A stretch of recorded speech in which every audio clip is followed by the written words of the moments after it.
নমস্কার বন্ধুরা, এই মুহূর্তে সারা পৃথিবী জুড়েই পেট্রোল এবং ডিজেলের বিকল্প হিসেবে ইলেকট্রিক ভেহিকেলের গুরুত্ব প্রতিদিন বেড়ে চলেছে। সেটা 2 চাকা হোক, 4 চাকা হোক এবং বড় বাস, যে ক্ষেত্রেই বলুন না কেন সব ক্ষেত্রেই বেড়ে চলেছে। আর ইন্ডিয়াতে মাহিন্দ্রা অ্যান্ড মাহিন্দ্রা গ্রুপ অন্যতম বড় ইলেকট্রিক ম্যানুফ্যাকচারার হিসেবে ইতিমধ্যেই তাদের নাম প্রতিষ্ঠিত করে ফেলেছে। তাদের সবচেয়ে নতুন লেটেস্ট মডেলের গাড়ি BE6E এটা লঞ্চ হতে চলেছে ইন্ডিয়াতে 2025 জানুয়ারি মাসের মধ্যে। আর এর যা স্পেসিফিকেশন আসছে, 79 কিলোওয়াটের ব্যাটারি ক্যাপাসিটি, আর চার্জিং টাইম থাকবে 8 ঘন্টা, ম্যাক্সিমাম পাওয়ার থাকবে 362 bhp, আর ম্যাক্সিমাম টর্ক থাকবে 380 Nm, আর সিটিং ক্যাপাসিটি এটা 5 জনের হবে। রেঞ্জ বলছে প্রায় 800 কিলোমিটারের উপরে, এটা আশা করা যাচ্ছে 500 খানেক পাওয়া যাবে।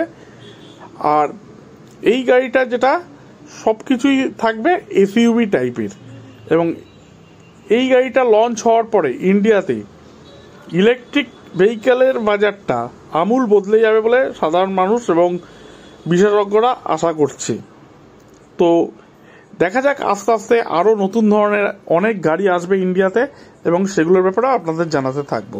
আর নতুন যদি কোনো ধরনের যেগুলো রেঞ্জ অনেক বেশি হবে, যত বেশি হবে চার্জিং যত কম দিতে হবে, তত মানুষের এইসব গাড়ির প্রতি আগ্রহ বাড়বে। কারণ এখনকার দিনে লং ডিস্টেন্সে মানুষ যাবার জন্যে অনেকেই মুখিয়ে থাকে গাড়ির মাধ্যমে। পেট্রোল এবং ডিজেলের ক্ষেত্রে সেই সুবিধাটা থাকেই।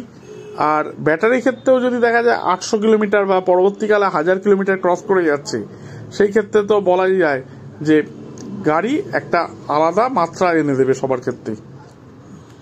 আর নতুন যে ব্যাপারটা থাকছে, পৃথিবীতে তো আপনারা জানেনই পেট্রোল ডিজেল দিনকে দিন কমে যাচ্ছে।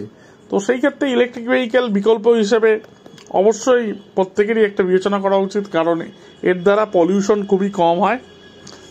আর পরিবেশটাকে তো আমাদেরই দেখতে হবে সবাই। তো সেই জন্য আমি বলবো যে ইলেকট্রিক ভেহিকেল সত্যি খুব ভালো, এবং সাধারণ মানুষ যদি রেঞ্জের একটু রেঞ্জ বলতে দামের রেঞ্জটা যদি একটু কমে আসে, কারণ এই ক্ষেত্রে এই গাড়িটার দাম প্রায় 18 লক্ষ টাকার উপরে পড়বে বলে আশা করা হচ্ছে, এবং 18 লক্ষের ওপরে রোড ট্যাক্স নিয়ে আরও নানা রকম জিনিস নিয়ে এটা আরও বেশি হয়ে যাবে। দেখা যাক সেই ক্ষেত্রে কত গিয়ে দাঁড়ায় লাস্ট পর্যন্ত।